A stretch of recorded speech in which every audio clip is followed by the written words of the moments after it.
નમસ્કાર ખેડૂત મિત્રો, તાડપત્રી સહાય યોજના હેઠળ ₹1875ની સહાય મળશે।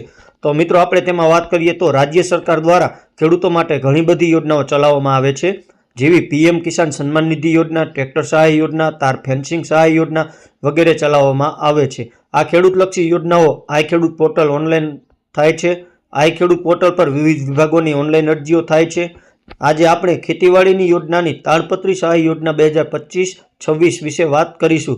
તાડપત્રી યોજનામાં કેટલી સહાય મળે, કેવી રીતે સહાય મળે તથા તાડપત્રી સહાય યોજના 2025નો લાભ લેવા માટે કયા કયા ડોક્યુમેન્ટ જોઈએ તેની વિગતવાર માહિતી મેળવીશું। તો મિત્રો આપણે આ આર્ટિકલમાં તાડપત્રી સહાય યોજનાનો હેતુ શું છે, તાડપત્રી સહાય યોજનાની પાત્રતા શું છે, તાડપત્રી સહાય યોજનાના સહાય ધોરણ શું છે, તાડપત્રી સહાય માટે કયા કયા ડોક્યુમેન્ટ જોશે અને તાડપત્રી સહાય યોજના માટે કેવી રીતે અરજી કરવી, અરજી કરવાની છેલ્લી તારીખ શું છે, અરજીનું સ્ટેટસ કેવી રીતે તપાસવું, તેની સંપૂર્ણ માહિતી આપણે આ એક જ વિડીયોમાં મેળવીશું। તો મિત્રો, કૃષિ સહકાર વિભાગ અને ખેડૂત કલ્યાણ વિભાગ દ્વારા આઈ ખેડૂત પોર્ટલ પર 2025-26 ઓનલાઈન ખુલ્લું મૂકવામાં આવ્યું છે, જેના માધ્યમથી ખેડૂતો વિવિધ ખેતી વિષયક યોજનાઓનો લાભ ઘર બેઠા ઓનલાઈન અરજી દ્વારા મેળવી શકે છે। હાલમાં આઈ ખેડૂત પોર્ટલ પર ખેતીવાડીની યોજનાઓમાં તાડપત્રી યોજના માટે ઓનલાઈન અરજીઓના ઓનલાઈન ફોર્મ ભરાય છે। ખેડૂતોને ખેતીમાં વિવિધ ઉપયોગ માટે તાડપત્રીનો ઉપયોગ કરી શકાય તે હેતુ દ્વારા આ સહાય આપવામાં આવે છે મિત્રો। તો ત્યારબાદ વાત કરીએ તો આ યોજનાનું નામ જોઈએ તો તાડપત્રી સહાય યોજના છે। યોજનાનો ઉદ્દેશ જોઈએ તો ખેડૂતોને સબસિડી દ્વારા સાધન સહાય પૂરી પાડવાનો છે। લાભાર્થી જોઈએ તો ગુજરાતના ખેડૂતોને આ યોજનાનો લાભ મળવાપાત્ર છે। સહાયની રકમ જોઈએ તો મિત્રો કુલ ખર્ચના 50% અથવા 75% અનામત જ્ઞાતિઓને મળશે, અથવા ₹1250 અથવા તો ₹1875 બેમાંથી ઓછું હોય તે સહાય મળશે। તેની માન્ય વેબસાઇટ જોઈએ તો મિત્રો આ યોજનાનો લાભ લેવા માટે ઓનલાઈન અરજી કરવાની વેબસાઇટ છે, જે iKhedoot.gujarat.gov.in તમે આ સ્ક્રીન પર જોઈ શકો છો। તે વેબસાઇટ પર જઈને ઓનલાઈન અરજી કરી શકો છો। અરજી કરવાની છેલ્લી તારીખ જોઈએ તો મિત્રો તેમાં તમને જણાવી દઉં કે તારીખ જાહેર થશે ત્યારે નવી અપડેટ વાળો અમે વિડીયો અમારી ચેનલમાં મૂકીશું। તાડપત્રી સહાય યોજનાનો હેતુ તો રાજ્યમાં નાના, સીમાંત અને મોટા ખેડૂતોને આર્થિક મદદરૂપ મળી તે અત્યંત જરૂરી છે। ખેડૂતોને પોતાના પાક ઉત્પાદનમાં વિવિધ સાધનોની જરૂરિયાત હોય છે, જેમાં પાકને થ્રેશરમાં પ્રક્રિયા દરમિયાન તથા અન્ય કામ માટે તાડપત્રીની જરૂર રહે છે, જેથી ખેડૂતોને તાડપત્રીની ખરીદીમાં સીધી સહાય મળે તે જરૂરી છે। આવા વિષય ઉદ્દેશ માટે તાડપત્રી સહાય યોજનાનો લાભ આપવામાં આવે છે મિત્રો। તો તાડપત્રી સહાય યોજનાની પાત્રતા જોઈએ તો ખેતીવાડી વિભાગ દ્વારા આ યોજનાનો લાભ આપવામાં આવે છે। આ યોજના માટે કેટલીક પાત્રતા નક્કી થયેલી છે, જે નીચે મુજબ છે, જેમાં લાભાર્થી રાજ્યનો ખેડૂત હોવો જોઈએ, લાભાર્થી ખેડૂત નાના અથવા તો સીમાંત અથવા મોટા ખેડૂત હોવા જોઈએ, અરજદાર ખેડૂત પોતાનું જમીન રેકર્ડ ધરાવતો હોવો જોઈએ, જંગલીય વિસ્તારના ખેડૂતો ટ્રાઇબલ લેન્ડ વન અધિકારી પ્રમાણપત્ર ધરાવતો હોવો જોઈએ, અને આઈ ખેડૂત તાડપત્રી યોજનામાં 3 વાર લાભ મળશે, જેમાં તાડપત્રી યોજનાનો લાભ લેવા માટે ઓનલાઈન અરજી કરવાની રહેશે। ખેડૂતોએ આઈ ખેડૂત પોર્ટલ પર જઈને ઓનલાઈન અરજી કરવાની રહેશે।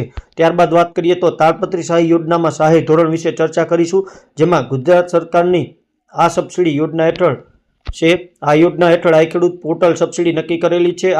આ સબસિડી યોજના 2024 મુજબ ગુજરાતના ખેડૂતોને લાભ મળશે, જેમાં નાના, સીમાંત અને મોટા ખેડૂતોને સહાય આપવામાં આવે છે, જે નીચે મુજબ છે। જેમાં વાત કરીએ તો મિત્રો અનુસૂચિત જનજાતિ ખેડૂતો માટે આ સ્કીમ અનુસૂચિત જનજાતિના ખેડૂતો માટે છે, જેમાં તાડપત્રીની ખરીદી કિંમતના કુલ 75% અથવા તો ₹1875 બેમાંથી જે ઓછું હોય તે મળશે।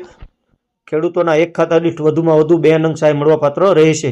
તેવી જ રીતે અનુસૂચિત જનજાતિના ખેડૂતો માટે આ સ્કીમની અનુસૂચિત જનજાતિના ખેડૂતો માટે છે। આ યોજના હેઠળ તાડપત્રીની ખરીદી કિંમતના કુલ 75% અથવા ₹1875 બેમાંથી જે ઓછું હોય તે મળશે, અને ખેડૂતોના એક ખાતા દીઠ વધુમાં વધુ 2 નંગ મળવાપાત્ર રહેશે। તેવી જ રીતે તમે મિત્રો અહીં કોષ્ટકમાં જોઈ શકો છો કે અનુસૂચિત જનજાતિના ખેડૂતો માટે પણ 75% અને 1875 બેમાંથી જે ઓછું હોય તે મળશે, અને ખેડૂતના એક ખાતા દીઠ વધુમાં વધુ 2 નંગ મળવાપાત્ર છે। તેવી જ રીતે સામાન્ય ખેડૂત વિશે વાત કરીએ તો મિત્રો આ સ્કીમ સામાન્ય જાતિના ખેડૂતો માટે છે, જેમાં તાડપત્રીની ખરીદી કિંમતના કુલ 50% અથવા તો ₹1250 બેમાંથી જે ઓછું હોય તે મળશે। ખેડૂતોના એક ખાતા દીઠ વધુમાં વધુ 2 નંગ મળશે। ત્યારબાદ વાત કરીએ તો NFSM એટલે કે આ સ્કીમમાં તાડપત્રીની ખરીદી કિંમતના 50% અથવા ₹1250 બેમાંથી જે ઓછું હોય તે લાભ મળશે। ખેડૂતના અલગ અલગ ખાતા દીઠ વધુમાં વધુ 2 નંગ સુધી સહાય મળશે મિત્રો। ત્યારબાદ વાત કરીએ તો તાડપત્રી સહાય માટે કયા કયા ડોક્યુમેન્ટ જોઈએ તો મિત્રો આઈ ખેડૂત પોર્ટલ દ્વારા વિવિધ ખેડૂતલક્ષી યોજનાઓના ઓનલાઈન એપ્લિકેશન ફોર્મ ભરવાના ચાલુ થયેલ છે। આ યોજનાનું ઓનલાઈન ફોર્મ ભરવા માટે નીચે મુજબના ડોક્યુમેન્ટ જોઈશે, જેમાં ખેડૂતનું આધાર કાર્ડની નકલ, આઈ ખેડૂત પોર્ટલના 7/12 રેશન કાર્ડની નકલ, અનુસૂચિત જાતિ અને અનુસૂચિત જનજાતિનું સર્ટિફિકેટ, વિકલાંગ લાભાર્થી માટે વિકલાંગ હોવા અંગેનું સર્ટિફિકેટ જો હોય તો, ત્યારબાદ જમીનના 7, 12 અને 8 જો સંયુક્ત ખાતેદાર હોય તેવા કિસ્સામાં અન્ય હિસ્સેદારોના સંમતિપત્રક, ત્યારબાદ આત્માનું રજિસ્ટ્રેશન ધરાવતા હોય તો તેની વિગતો, સહકારી મંડળીના સભ્યો હોય તો તેની વિગતો, દૂધ ઉત્પાદક મંડળીના સભ્યો હોય તો તેની વિગત અને બેંક ખાતાની પાસબુક મિત્રો.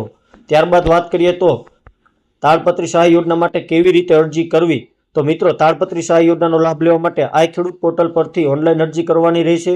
અરજદાર ખેડૂતોએ પોતાની ગ્રામ પંચાયતમાંથી વીસી પાસેથી ઓનલાઈન અરજી કરી શકે છે.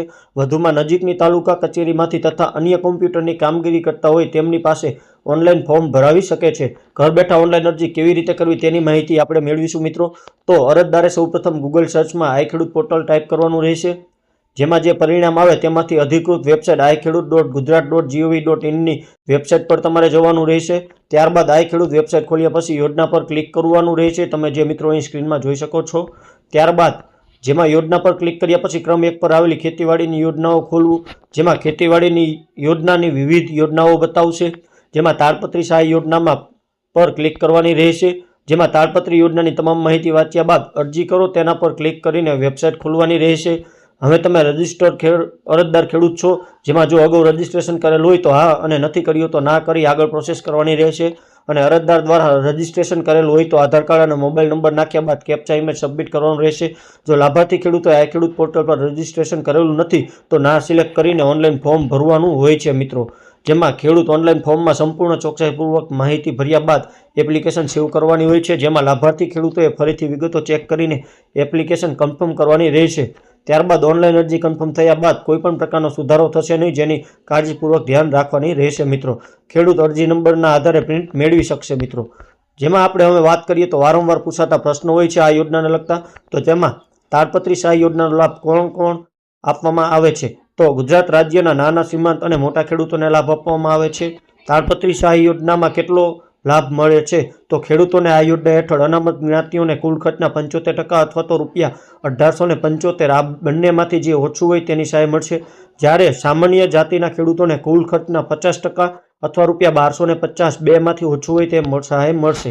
તેવી જ રીતે ગુજરાત તાડપત્રી સહાય યોજનાનો લાભ મેળવવા માટે કેવી રીતે અરજી કરવાની હોય છે. તો ખેડૂતોએ આ યોજનાનો લાભ લેવા માટે આઈ ખેડૂત પોર્ટલ પરથી ઓનલાઈન એપ્લિકેશન કરવાની રહેશે મિત્રો.